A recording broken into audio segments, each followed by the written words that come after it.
Mr. Foreign Minister, today the U.S. Treasury Department announced sanctions targeting you personally.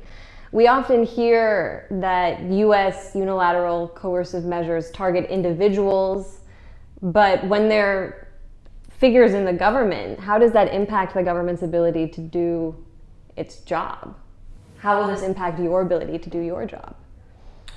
Yes, as a matter of fact, today they published my name, and it's supposed to mean that all my goods, assets, bank accounts in the United States are frozen, but I have no assets and no bank accounts. I have one bank account in Caracas, in Bolivares, our currency.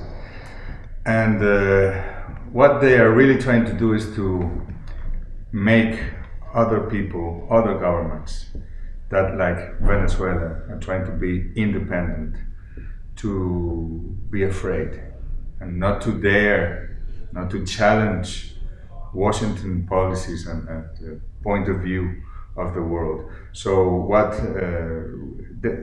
they are saying, or motivating these sanctions, because I am the head of the Maduro diplomacy. That is a contradiction.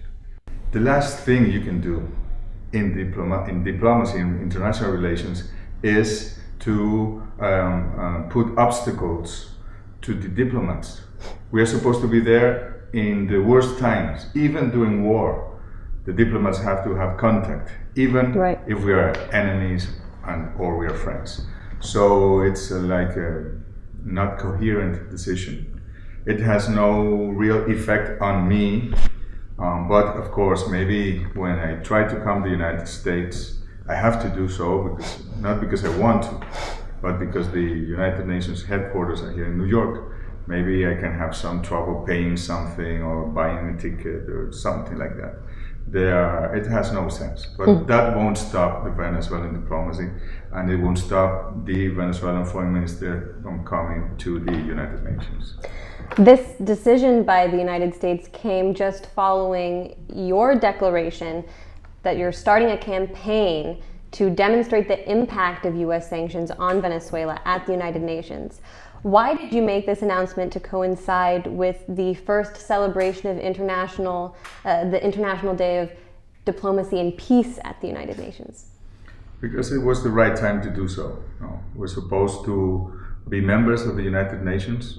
I believe that the United States is one of the founders, and the United Nations headquarters are here. So you're supposed to respect the principles and purposes of the United Nations Charter, but it's really not happening. The United States government, the Trump administration is threatening everyone, is waging war in some places, is threatening Venezuela with a military intervention. There's an aggression permanently against our economy. Our people are suffering because of this blockade. So we had to talk out loud and say the truth and denounce all the damage and suffering that this blockade is making to our people. So I had to do it. I knew they would react this way because they have a primitive instinct in this administration.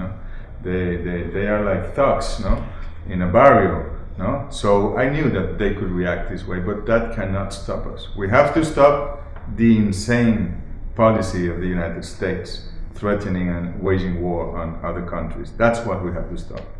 You also met with UN Secretary General Antonio Guterres this week. Did you receive any reassurances that your government's position at the United Nations will be properly guarded, respected? Yes, Secretary General Guterres is aware of what's happening, of all this aggression against Venezuela and trying to isolate Venezuela. So he's doing what the Secretary General of the United Nations has to do. We are a member state with full rights in place, and he's trying even through the agencies of the United Nations to help the Venezuelan people, to avoid suffering in Venezuela. That's what we're trying to do. Guaido's appointed ambassador to the Organization of American States, Gustavo Tarre, attended his first meeting as Venezuela's official permanent representative this week.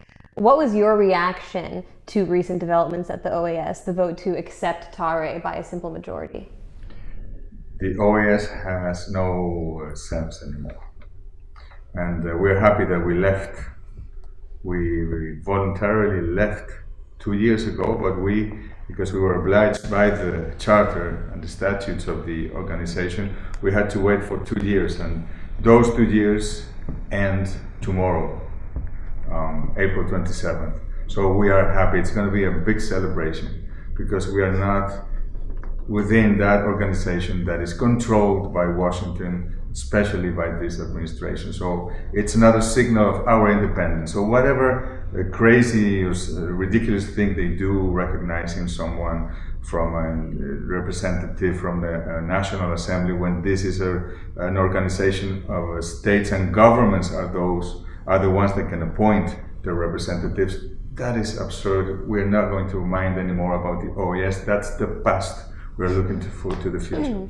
Tare's name was on a list exposed at the Grayzone project of individuals who attended a meeting at a think tank called the Center for International and Strategic Studies, discussing the list. The title of it was a meeting assessing military options for Venezuela. He wasn't the only Venezuelan who attended. You also had David Smolansky, Francisco Marquez, figures from the Guaido embassy. What would you say to your fellow countrymen who are attending these kinds of meetings? They are traitors. They don't care about their own people.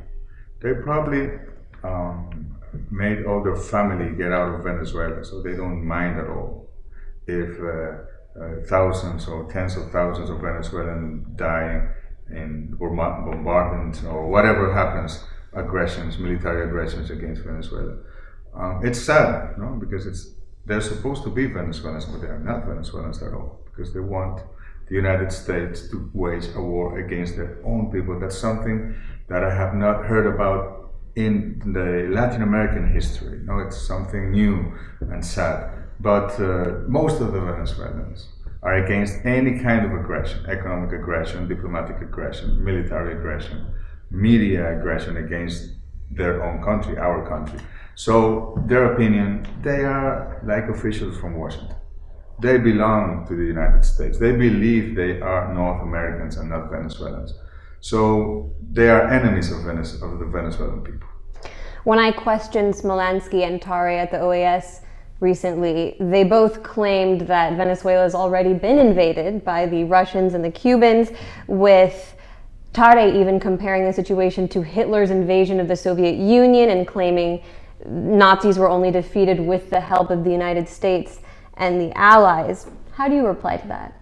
That's insane. That's stupid. It's ridiculous. It deserves no answer. It really deserves no answer. I recently covered the Collective to Protect the Embassy, a group of activists who are sitting in Venezuela's embassy in Georgetown in Washington, D.C. to ensure it's not taken over by the Venezuelan opposition. Why is this battle so important for you right now?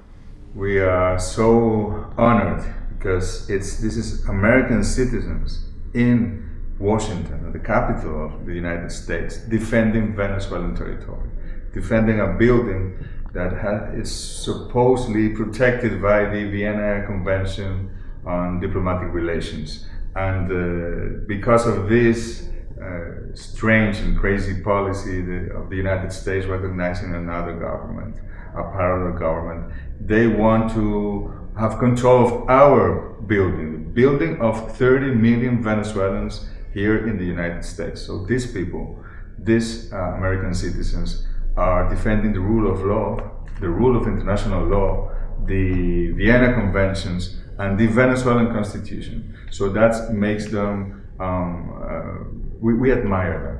And they are our guests in our building, and they are defending Venezuelan dignity, and not only the Venezuelan dignity, the dignity of all the peoples in the world that are under US aggression. Last night during an event in New York, you talked about your meetings with Trump Venezuela envoy Elliot Abrams. I thought it was interesting you said at one point in the meeting, he actually said to you, stand on the right side of history, and if you do it, we'll protect your family and take care of you. What more can you tell me about that? They tried, not only him, other officials of the United States, to convince not only me as Minister of Foreign Affairs, but militaries, generals, and other ministers and other officials, offering money, offering visas to live in the United States, green cards, places in university for their children.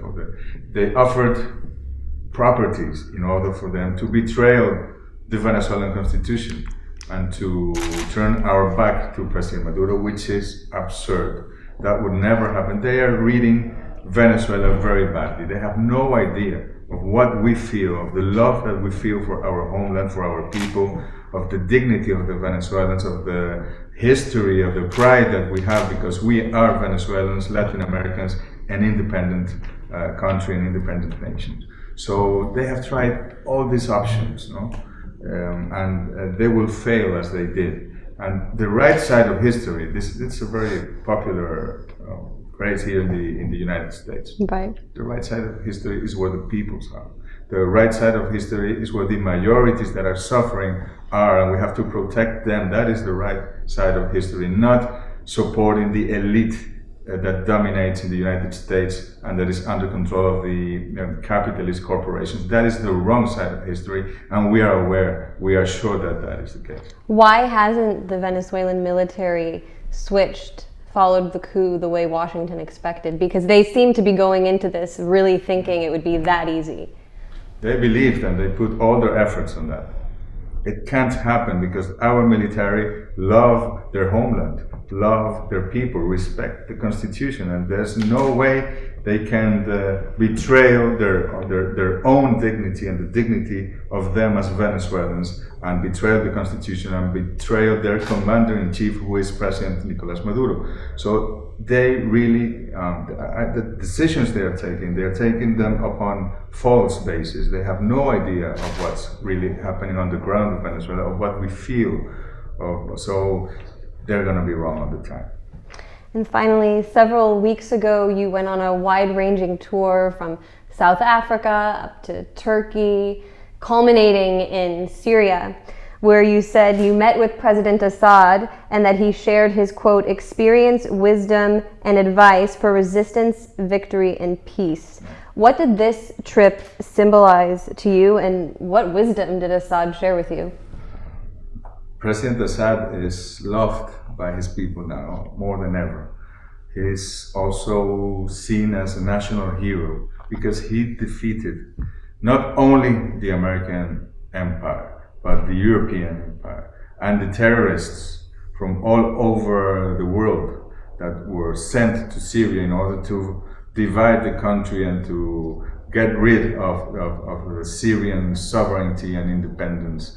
So he gave us some advice that I cannot share. Right. But he really knows that we have to concentrate on our people, on the Venezuelan people, that we have to continue protecting our model, the socialist democratic model of Venezuela that guarantees the fulfillment of our social rights, the social rights of the Venezuelans, their education, their health, their right to exist as an independent people.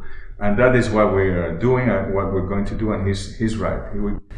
What's happening in the international battlefield is very important, but most important of all is concentrating on protecting the Venezuelan people and the Latin American people also, because we are a single people at the end. We are the sons of Simón Bolívar. So we have to protect and guarantee the social rights of our people. And if we do that, we are sure that nothing at all can avoid our victory to happen. In some ways, you've inherited the war, which Assad already took on, defeated against the empire. So we'll keep following it and hope to talk to you again soon. Thank you so much, Foreign Minister Arreaza. Thank you so much.